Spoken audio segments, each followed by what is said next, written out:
Jajari ja, jari baba, jari baba.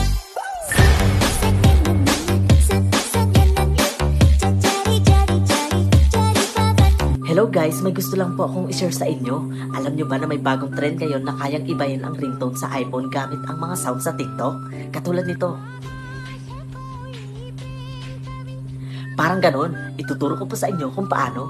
So una ay pumunta muna tayo sa TikTok at humanap tayo ng gusto nating i-ringtone. I-copy link mo lang to at pumunta tayo sa www.tiktokyo.com. I-paste mo lang dito yung link na video sa TikTok. I-click mo lang yung download at hanapin mo yung download MP3. Then, i-click mo ulit yung download. Pagkatapos ito ay pumunta na tayo sa GarageBand. Pindutin mo lang kung saan yung arrow, pindutin mo lang yung files, then i-browse mo yung mga dinownload mo. Click mo na yung mga dinownload mong ringtone, and i-long press mo lang siya and i-drag mo para mapunta dito. Then, click mo lang to para ma-save. And long press mo lang yung my song. Then, click share. And piliin mo lang yung ringtone. Pwede mo rin pala tong i-change name kung anong gusto mong ipalit na pangalan. After that, i-click mo yung export and use sound as standard ringtone. So ayun guys, lumabas ako sa bahay kasi walang signal doon. At yun, nandito na ako sa labas at meron ng signal. So itatry ko po tong tawagan tong iPhone ko kung gumagana nga po talaga itong TikTokyo.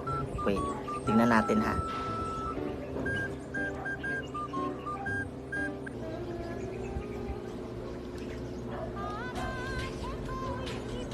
So ayun guys, gumana nga. Ganun lang po kadali magpalit ng ringtone sa iPhone.